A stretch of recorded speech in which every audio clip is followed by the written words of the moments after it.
Selamat datang, saudara-saudara yang saya cintai. Pada kesempatan kali ini, izinkan saya untuk membawa Anda menjelajahi salah satu peninggalan sejarah yang paling berpengaruh di Pulau Dewata, Bali. Terletak di lereng Gunung Agung, puncak tertinggi Bali, berdiri megah sebuah kompleks pura yang menjadi pusat spiritual masyarakat Hindu di pulau ini, Pura Besakih. Pura yang juga dikenal sebagai Pura Agung ini merupakan salah satu pura terbesar dan tertua di Indonesia. Dengan luas mencapai sekitar 3 hektar, Pura Besakih terdiri dari 23 pura yang masing-masing memiliki fungsi dan sejarahnya tersendiri. Keberadaannya bahkan telah tercatat dalam prasasti-prasasti kuno yang berasal dari abad ke-9 Masehi. Dalam video ini, kita akan menyelami akar sejarah dan kebudayaan yang mengikat Pura Besakih dengan kehidupan masyarakat Bali. Kita akan mengupas makna di balik arsitektur dan ornamen yang menghiasi setiap sudut pura ini, serta menguak rahasia di balik upacara-upacara sakral yang masih dilaksanakan hingga saat ini. Jadi, saudara-saudara, siapkanlah hati dan pikiran Anda untuk menerima pengetahuan baru tentang warisan budaya agung yang telah bertahan selama berabad-abad lamanya. Mari kita jelajahi kemegahan Pura Besakih dalam perjalanan spiritual dan intelektual yang akan membawa Anda semakin dekat dengan jiwa dan semangat masyarakat Bali.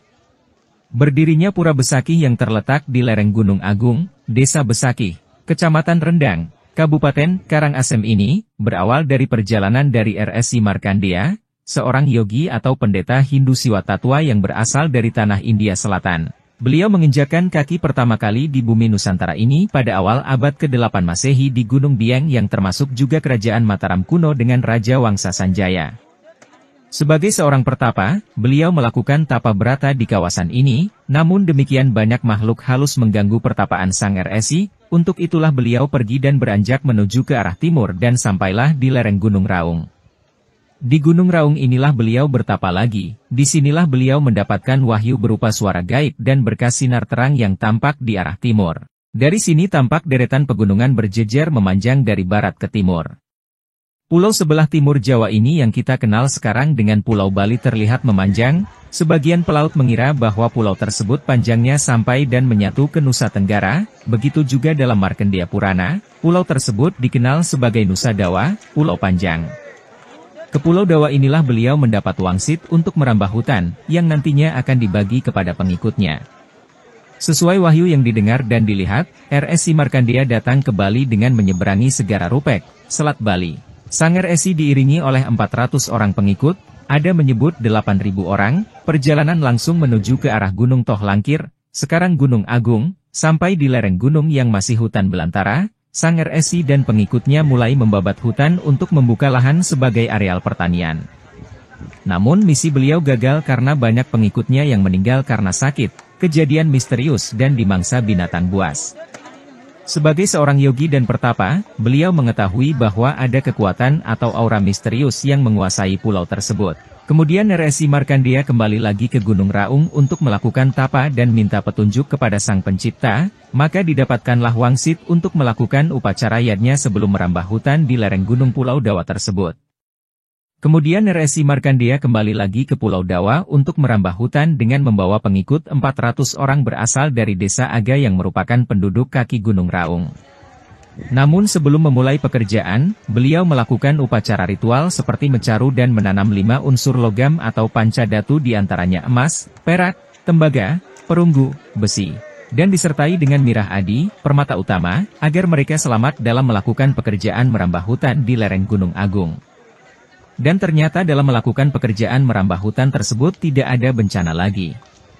Mungkin ini dasar umat Hindu saat ini, selalu melakukan upacara yadnya sebelum membuka lahan baru baik itu untuk rumah, sawah ataupun tegalan, dan untuk pura menanam 5 unsur logam pancadatu.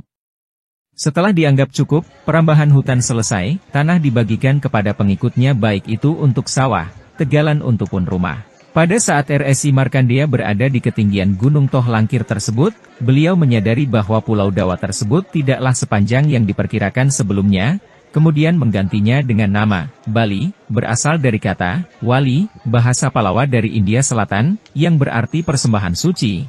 Selanjutnya pada masa kini persembahan atau upacara suci tersebut dikenal dalam bentuk banten yang dibawa warga umat ke pura saat melakukan persembahyangan. Selanjutnya kawasan Toh Langkir ini dikembangkan, dan diberi nama Besuki, kemudian menjadi Besakih yang artinya selamat. Sedangkan tempat RSI Markandeya melakukan upacara persembahan dan menanam 5 elemen logam, Pancadatu, dikenal dengan nama Pura Besakih.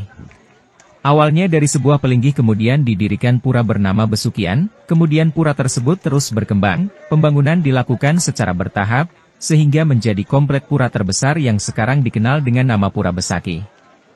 Jadi bisa diketahui sejarah Pura Besakih berkaitan dengan kedatangan RSI Markandeya ke Bali dan bisa disimpulkan bahwa Besakih menjadi tempat pertama leluhur orang-orang di Bali menginjakkan kakinya di Pulau Bali. Sehingga Pura Besakih merupakan salah satu pura tua dan kuno di Pulau Bali. Saudara-saudara yang saya cintai, kita telah menyelami kedalaman sejarah dan budaya yang terkandung dalam kemegahan Pura Besakih.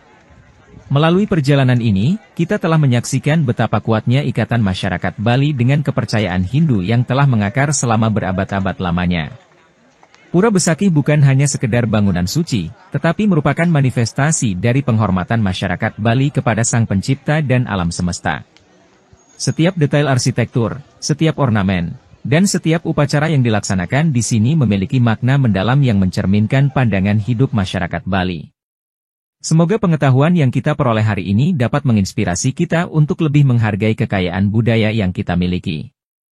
Warisan seperti Pura Besakih mengingatkan kita bahwa di balik kemodernan zaman ini, terdapat akar sejarah yang memberikan makna dan pedoman bagi kehidupan kita.